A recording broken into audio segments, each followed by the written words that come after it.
Now, Akosia Konedu Yadom has joined us on the set this morning. We'll be talking about neonatal jaundice, food, nutrition that will help you to overcome that. Food for mother and for baby. Akosia, good morning. Good morning. How are you? I'm awesome. Yourself? I'm very good, very good. Just enjoying the whole holiday. Happy May Day. Yeah, and to you too.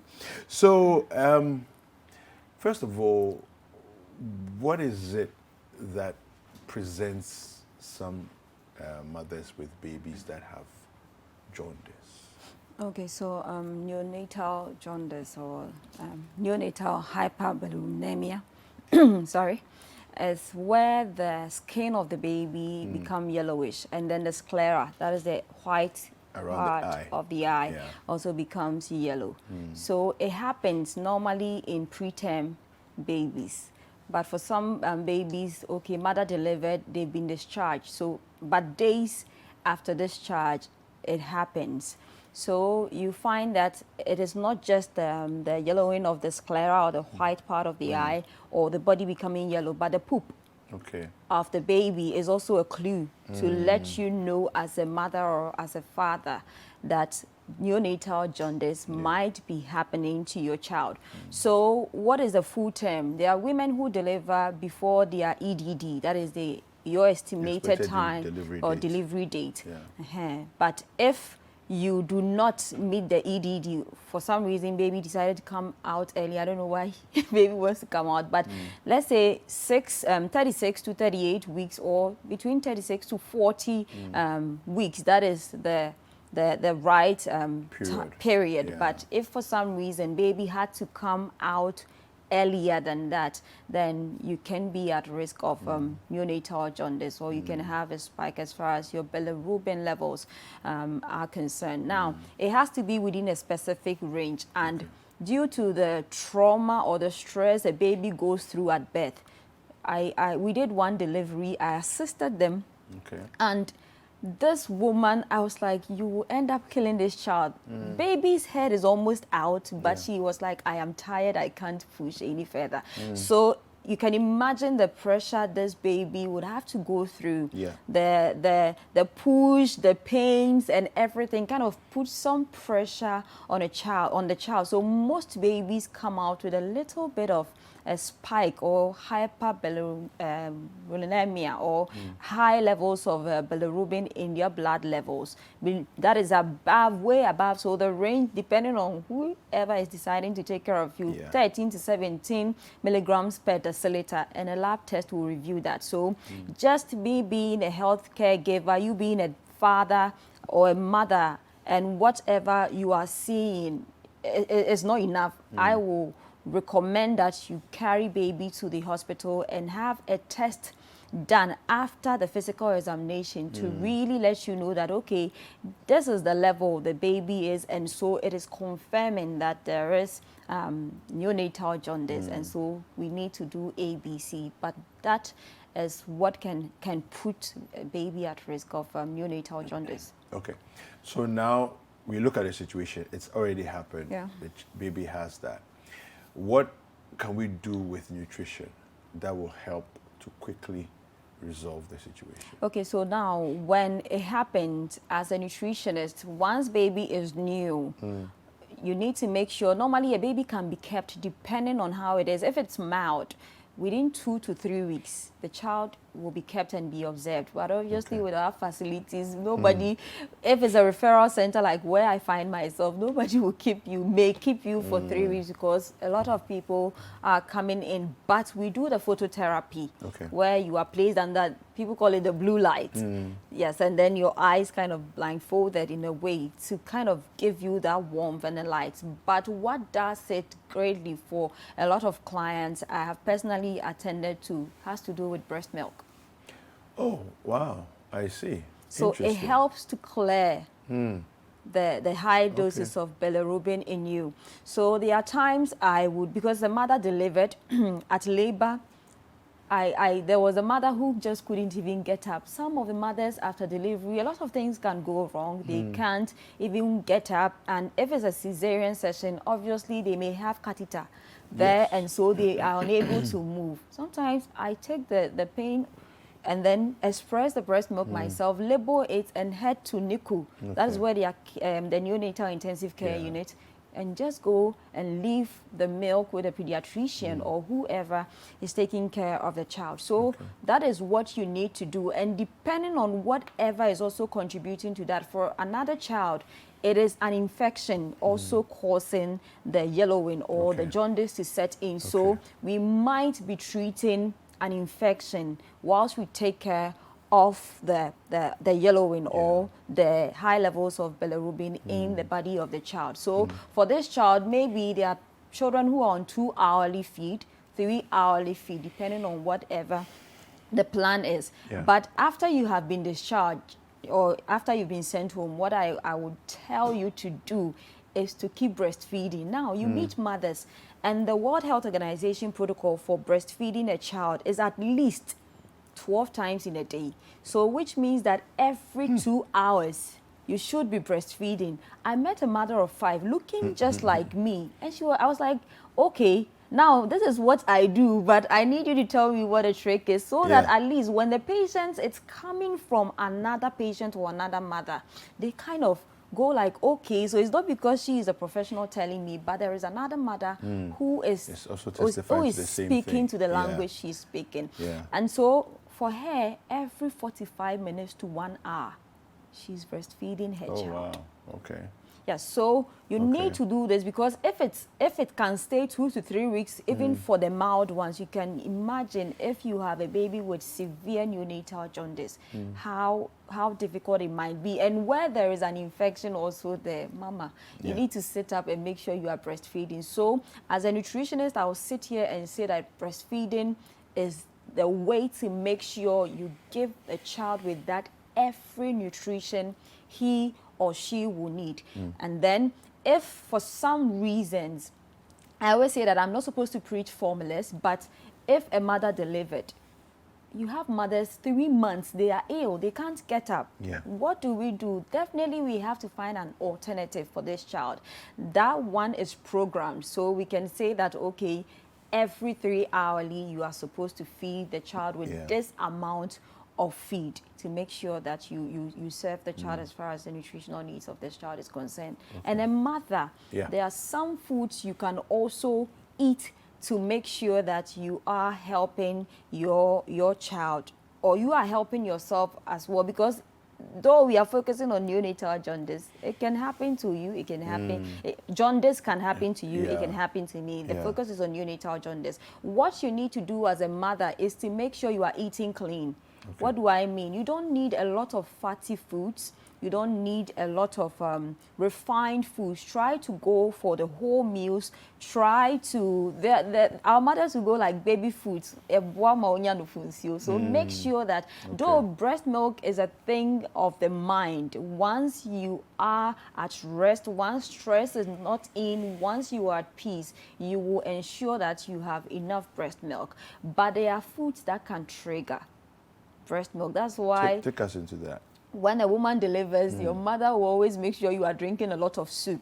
So it is breast milk, and in Chi they say no for unsio. So it means that a good amount of what you are giving to the child has to do with water. So you, the mother, will need to make sure that your fluid intake is high as far as what you are taking is concerned. So the jaundice diet plan, that is the tip. So fat is one, and then we have fruits being one, and then fibrous food. So whatever you are eating, that's why I said if you are eating a lot of whole meals, you will be improving on your fiber. So restrict fatty and fried foods. You need to make sure you are restricting yourself from that. And then your fluid intake. Now, at least 8 glasses a day. That is the normal requirement we give to all persons. Standard glasses. Well, that will be equivalent to 2 liters or 4 of the sachet waters or 4 of the small bottles. That is a recommendation. But for a breastfeeding mother and a pregnant woman, you need to top up. So you can go for 6 if you are a breastfeeding mother, to make sure that your fluid stores are kind of enhanced. And then the fiber side, you need to eat more green vegetables and then fruits. And then where there are healthy fruit juices, I will always vote for watermelon juice. It doesn't, so somebody goes like, okay, I had gestational diabetes, I'm very careful as far as the fructose, the sugar in fruits are concerned. Okay, watermelon works for everybody. And so when it comes to nutrition, you as a mother, you as a parent, please give care and support. Just pamper the mother, and that will go a long way. So the why neonatal jaundice happens, that's why it happens in the first place. We'll quickly go. So preterm delivery can be a reason. Baby not getting enough food can be a reason. And I would want to stress on this because it has to do with nutrition. Sometimes mothers come to the facility, you ask them, how many times do you feed the baby? They go like, oh, 4 to 5 times. I go like, if this child's tummy or stomach is just like its fist size, and this child can poop like 4, 5, sometimes up to even 7 times in a day. And you are breastfeeding this child 5 times in a day. So everything the child ate is out. They are wee-weeing, they are pooping. So what do you think is left for this child? At least 12 times in a day. And if you are able to do 16, there are mothers doing 24 times a day. Obviously, when they come, just this Saturday, I was attending to a child. Father, mother, very learned. But the child is gradually becoming stunted. So there could be some nutrient deficiencies taking place, and we don't pay attention to that. After 5 or 6, they start going to school, and you go like, he's 6, he's 7, and go like, the child is too small, short for his or her age. Sometimes genetics is responsible for that, but you are not short. And if your wife is, let's say, at your height, and our child is still greeting the ground, it means that something can be happening. Okay. Now, we'll come back and continue the conversation, but let's take a short break. All right. And we'll be right back. We're going to take a short break. Don't go anywhere. We'll be right back.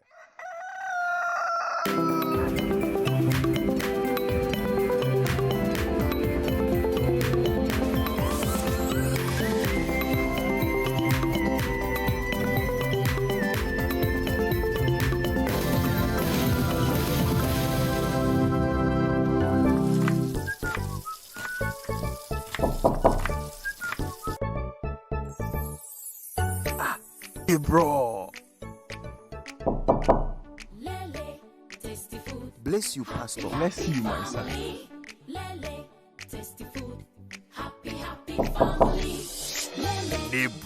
Ifo, it be so.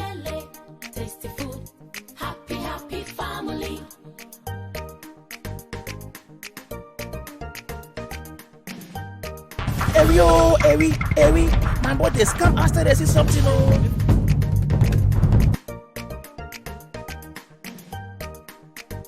Find out why people are going a whole 9 yards just to eat Lele rice. Lele, tasty food, happy family.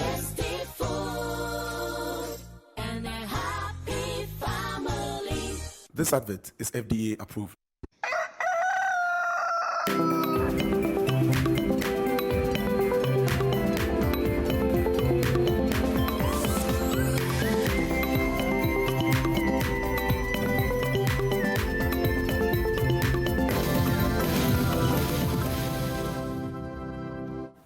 All right, welcome back. Now, before we went on that break, we were talking about why the neonatal jaundice happens.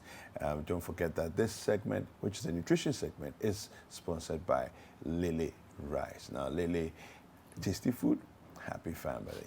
All right, Akosia. Yeah. So you're telling us about why it happens. Let's wrap that side up, and then we can look at other things. So I started off with the nutrition, and it could be liver problems, and then it could be an infection.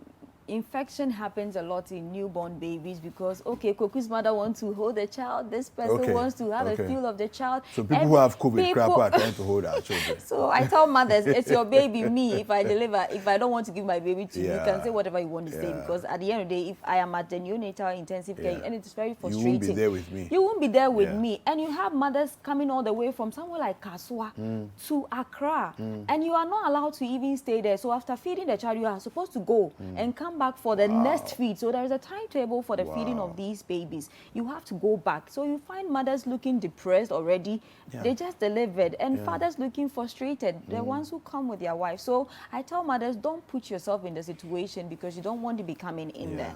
So that can be a reason. And then enzyme deficiency, and then abnormalities in the baby's red blood cells. Last week we spoke about GCSPD, Yes. and it's something I would want to drum in again. Once your baby is delivered, especially the male children, you should make sure you test for that, because an issue of red blood cells is also coming up here, meaning that it could be a contributory factor to your baby's bilirubin levels spiking or being high.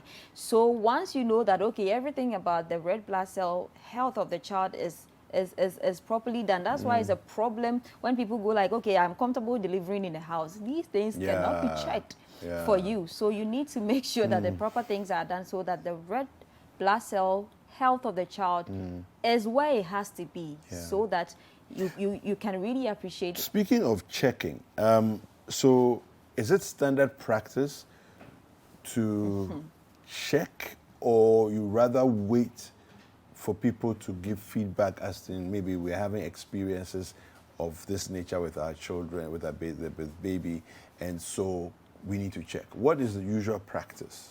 Okay, so I believe that the right thing, I'll answer it by saying the right thing to be done. You as a parent, you are also supposed to take some amount of, you should be responsible in a sense. So, okay, please, there are certain things you can ask. You can request for certain things to be done for you, because you meet mothers coming 6 months, okay, baby is starting to eat. Okay, baby eats and then baby is reacting in a certain way. Then you go like, okay, have you checked for GCSPD? There are some mothers who checked at bed. Okay. There are some mothers who will wait. So I believe that in as much as nature is forgiving, and so some mothers wouldn't have to experience this, you are safer if you request for this to be done, because it happens sometimes. What happens right after delivery, sometimes we allow it to slide because it is normal to have it happen because of the stress the baby had to go through, especially within the first 24 hours. Of delivery.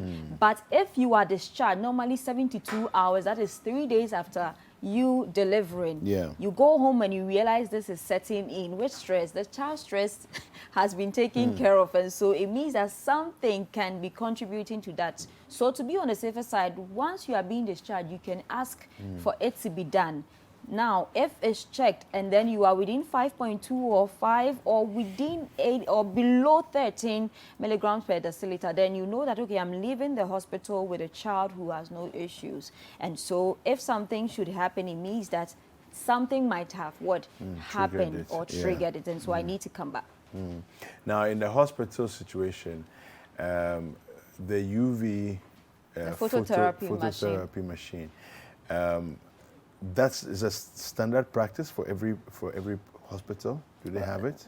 That's how it's supposed to be. But this question, we are all laughing because that's how it's supposed to be. Fortunately for me, where I am, that's what is done there. Okay. So I'll applaud the Ridge Hospital for what they are doing. Okay. They have the best neonatal intensive care unit. Okay. So in terms of the treatment, we're going to use phototherapy. Phototherapy, we're going to use nutrition is very important, because even some facilities have expression room where mothers they do have it, where mothers go and express the breast milk based on what is needed. So let's say you and your wife, you live at Kaswa, like I said. If we have enough milk, you can even save yourself the stress of having to come. There are parents who walk in today with a bag as to how to express it. Obviously, this is the work of a pediatrician and a nutritionist. And so wherever they are treating you, you should ask to see the nutritionist, or if the nutritionist doesn't come around, you should go to see her to know how best to kind of package this and probably express more, bring it in, and then go back knowing well that somebody will take care of this child for you. Yeah, I like that. Yep. I like that. So it just sort of takes me back a little bit, because one of the things I did with my daughter was basically had my wife expressing milk and we refrigerate it, right? So then I said, don't wake up. Don't bother waking up. I'll feed her at night, so that, because at least I know that it's stressful for you to, be up all day feeding. And what you did for your doing wife, the same thing as well. What you did for her will make her have a lot of breast milk, because she's not stressed up. She's resting well. That is why when women sometimes they sleep, they kind of soil their beds because the brain is so relaxed. When the body is relaxed, it's producing a lot. prolactin is able to work and release a lot of breast milk for your child. And you can find how to even store breast milk, like you mentioned. We've done this, but it's been long. It's on my pages, so I will mention it later. Speaking of your pages. So it's on Facebook, LinkedIn, Twitter, Nutritionist Akosia, or Everything Nutrition. And then on Instagram at The Nutritionist Akosia. It's also on Instagram at The Nutritionist Akosia. And you can reach me if you have issues like this or any kind as far as your nutrition is concerned on 0243 350206, 0243 350206. Fantastic. Thank you very much. It's always a pleasure. Thank you. Thank you. We've been speaking with Akosia Yadam, who is a state-registered nutritionist, and she's been helping us to understand how to deal with neonatal jaundice, the food that mother requires in order to get baby the correct diet. Now, this segment is a nutrition segment. It's sponsored by Lele Rice. Lele Rice, happy, tasty foods, happy family. Hi there. We hope you enjoyed the show. Make sure to subscribe, like, comment, and share with your friends. This is Breakfast Daily on Citi TV. Join the Breakfast Daily team Monday through Fridays from 7:30 a.m. to 10. Join us for breakfast daily, only on Citi TV.